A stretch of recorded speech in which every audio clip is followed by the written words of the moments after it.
าพสายใยอาหารระบบนิเวศทางทะเลนะครับนะเป็นภาพสาหร่ายนะครับแล้วก็ถูกหอยชักตีนนะฮะหอยชักตีนหอยชักตีนกินนะแล้วก็หอยชักตีนก็ถูกปลาฉลามขาวกินนะครับย้อนกลับไปดูนะครับสายใยอาหารอีกเส้นหนึ่งก็คือนะสาหร่ายนะครับก็จะถูกน่ารักมากปลาการ์ตูนนะ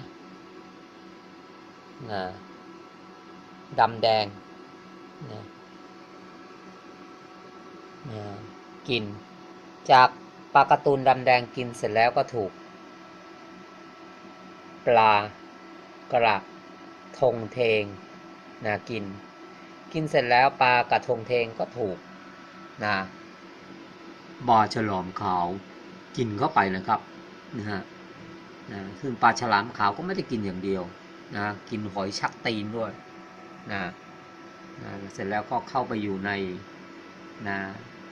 ระบบย่อยอาหารของปลาฉลามขาวนะตัวใหญ่นะครับนี่แหละครับนะก็เรียกว่านะเป็นสายใยอาหารของระบบนิเวศทางทะเลของปลาฉลามขาวนะครับก็นะเป็นภาพที่สวยงามนะแสดงถึงฝีมือของเด็กๆที่ตั้งใจนะบรรจงวาดนะเพื่อให้เกิดความจดจำในระบบสายใยของอาหารนะจำเป็นระบบภาพนะจะทำให้เราจำนานในเรื่องสายใยอาหารนะระบบนิเวศทางทะเลนะครับเพราะฉะนั้นนะอย่าไปตำหนิเด็กที่ชอบวาดรูปนะครับนะมันจะทำให้เขาจำได้นะจำติดตานะครับจำเป็นภาพเขาจะจำได้เร็วกว่าการจำตัวอักษรนะครับนั่นคือเทคนิคที่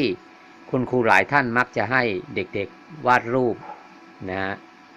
เป็นรายงานเพื่อจะให้เขาจำได้ว่าเรื่องที่เขาเรียนคืออะไรนะครับขอบคุณมากนะครับที่ติดตามรับชม